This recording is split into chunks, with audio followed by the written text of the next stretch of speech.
I thought that I would talk about what it's like being on a ventilator in the ICU because I know that COVID is going on right now and a lot of people have to be hospitalized in the ICU on a vent. But luckily that did not happen to me when I had COVID. I was in the hospital though for 7 days and I had to get some breathing treatments, but I wasn't on a ventilator, thank God. But it'll be 4 years in October this year that I had sustained an overdose. We'll start from the beginning. I sustained an overdose, and I don't remember anything about it. I just remember waking up in the ICU, but really the delirium had me picturing something else. When I first woke up, I remember the doctor standing over me and saying to me, "You're very sick," very mean too, like he was not happy, because it was a drug overdose, so of course they're gonna be,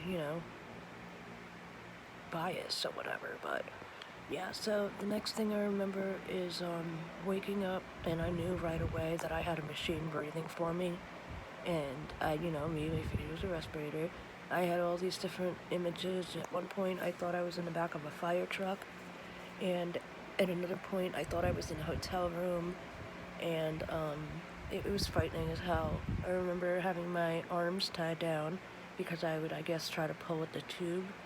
I was on a paralytic that would prevent me from being able to use my arms or legs, and I was known, actually it said on my medical reports too, that I was fighting sedation. Because I don't think I wanted to be asleep, but at the same time it was very painful because I remember my throat hurting, and all I wanted the whole time was a drink of water because my mouth was so dry. And then I remember at one point I thought I was in a hotel room getting a bath in a tub, and I opened my eyes for a second and I saw my mom and my dad in the doorway of my hospital room, which I thought was the doorway of the hotel. But I didn't realize that they had been there for 12 days for the whole duration of my medically induced coma. I remember at one point I got really scared because I couldn't breathe. I thought that somebody was pulling the machine, like the machine's plug out, and I was gasping for air, and I was trying to sit up, and eventually a nurse came over and aided me, and that I do remember a nurse being there. I remember at one point they woke me up and they asked me, "Do you know what happened?" I shook my head, yeah, because I had it mistaken. I thought it was something else. I thought I had a UTI infection that went septic or something. And then they asked me, "Do you know where you are?" And I shook my head, yes, but really I thought I was somewhere else. It was so confusing that to this day I still remember a lot of it. I remember being scared because, like, no one's around you that you know. And most of the time the doctors aren't even there. I remember a doctor was sitting next to me on the computer, and I tried to signal him to take the tube out. He said, "I can't. You're only breathing 20% oxygen." And that's like when reality hit. I was like, wait, what?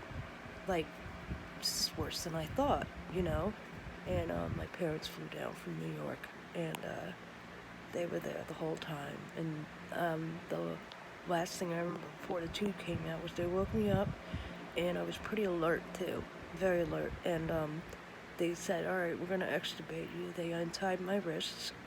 They said, "On the count of 3, blow as hard as you can."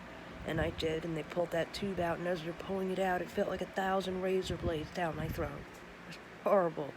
So the next thing I know, they put a mask over my face to help me breathe, oxygen, and it was the best feeling ever, just having that tube out of my throat, my parents being right there, and them being so excited to see me extubated. And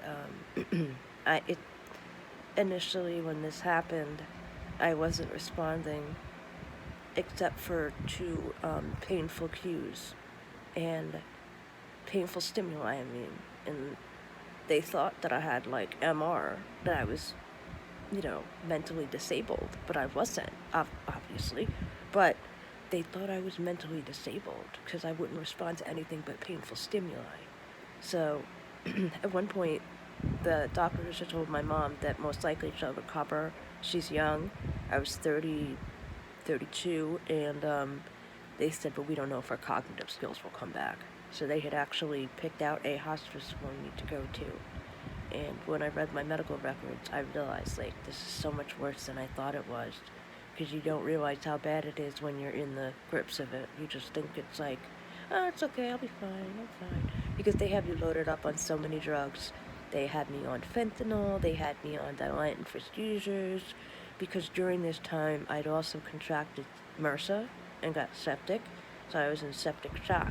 And going back, right before they intubated me, I had, number was like electric shocks running through my body, and I thought I was being electrocuted, I thought I was being held hostage, so it was awful.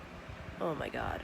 I signed a DNR after that. I never want to be intubated ever again. I would rather die because it literally leaves you with a case of PTSD.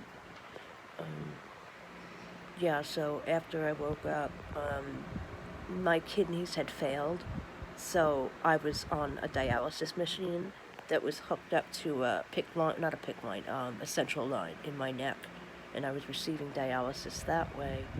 That also felt weird because I was like, wait, my kidneys are failing? I feel fine. But once all that medicine wears off and you're in medical out of the ICU, you realize like how bad it really, really is because you're weak. I had to relearn how to walk. I had to relearn how to eat. I had a nurse wiping my butt for the first 3 days, so that was humbling. And then after a while, I refused to go in a bedpan, and I made them let me go at least to a commode and use that, those little portable toilets, usually for older people or disabled people.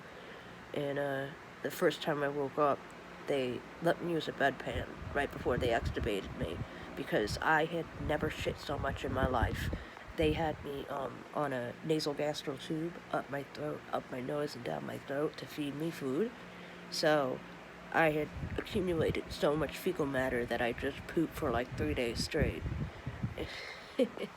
And because my kidneys failed, I was on normally people are when they're in a coma. I was on, whatchamacallit, a catheter. So I was going into a bag, but very little urine was coming out at all because of the fact that I was in kidney failure and I was on dialysis. And when I probably didn't urinate on my own for like, I'd say like 2 weeks at least, that everything was just coming out of my body through sweat and feces. It sucked. It really did suck. So when I got to medical unit, they had taken the central line out of my neck and hooked me up to a dialysis port, which was right here, right like below my collarbone and above my chest, my breast, and it was hooked up to there. And every day they would send me down to the like dialysis part of the hospital, and I would get like 4 hours of dialysis. And I remember my back hurt so bad from being in a bed for 2 days. When I got out of the hospital, I had to go 3 times a week, 4 hours each time for dialysis, sitting up in a chair, not being able to move. You couldn't even really turn your shoulders because it was hooked up to your chest. At this point, they couldn't promise that I would come off dialysis, but they said that, they wouldn't give me a straight answer. So I was scared that I was going to have a fistula put in my arm and I'd be on dialysis for the rest of my life or until I died. But luckily, in a matter of 3 or 4 months, my kidney levels went up and I was able to come off. But here's the thing, because I had a port in my chest, I was susceptible to infection. So I contracted IE, known as infective endocarditis, which is a heart infection of the valve of one of the valves of your heart. So I didn't know I had it. My blood pressure dropped a lot. It was like, I think, 60/40 or 50/, and then 50/30 something. And I pretty much collapsed and was blacking out. So I was taken to the hospital and I was admitted right away, rushed into the back. And the doctor came in and he's like, all right, I'm going to send you to the ICU. And again, I was like, oh my God, this is so bad. My skin was yellow. I had a red rash on my chest because I also had MRSA again. And it's like it's eating you from the outside in. So I had to be taken to the medical unit. And they couldn't give me dialysis right away. And then they ended up saying, your kidney levels are normal. We want to take the dialysis port out. So that was one good thing that came out of that. But I had to receive IV antibiotics for 2 weeks before I could leave. And then I was able to go home off dialysis, and that's when my strength started to come back. I stayed anemic for a while. I was on iron supplements, prescription iron supplements. I forget the name of it, but for like a few months, and then I was able to come off of it. Oh, it was called ferrous sulfate. That was it. Ferrous sulfate. It was a prescription iron supplement. And I was taking something else to help my body digest food and, to keep the kidneys functioning well. And,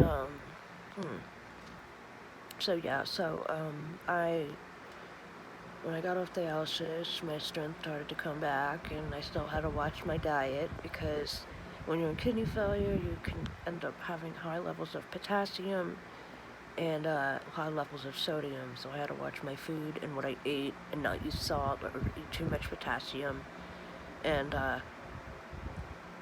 then I would still suffer from swollen ankles on occasion, and I had to wear compression socks for that. And then I also, after I got off dialysis, a couple of months later, I ended up getting high blood pressure, and that to this day still has not gone away. So this is almost 4 years now, and I'm still on high blood pressure medication. I've been on lisinopril, losartan, and metoprolol and clonidine. Clonidine's for when your blood pressure gets too high and you need it to come down quickly. So, and I've also been on mini-press, so right now I'm on losartan and clonidine, and that's what I take every day to keep my blood pressure even. But honestly, too, I'm super sensitive to the coffee now with my blood pressure, as well as nicotine and smoking, so that definitely does not help the situation. So, being on a ventilator sucks, but at the same time, it could save your life. It definitely could. So, I just wanted to share what that was like. If you have any questions or comments, you can leave them below. And if you'd like to subscribe, that'd be cool too. Make more videos for you, and anything you might want to hear, let me know.